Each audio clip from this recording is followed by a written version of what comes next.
Here we have to find the value of 7 minus 2, bracket of 7 minus 2. So let's start. 7 minus 2 is 5, bracket of 7 minus 2 is 5. Next, 5, we know that bracket means multiplication, 5. For 5 is 25, but this is wrong. The answer we got is wrong. The correct method for finding this answer is by applying BODMAS rule. Right? BODMAS rule, where B means bracket, A means off, D means division, M means multiplication, A means addition, S means subtraction. So, first we have to do the bracket term, which is 7 minus 2. 7 minus 2 is 5.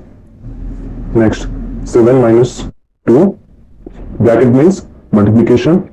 See here, after bracket we have off, then division, but we don't have here division.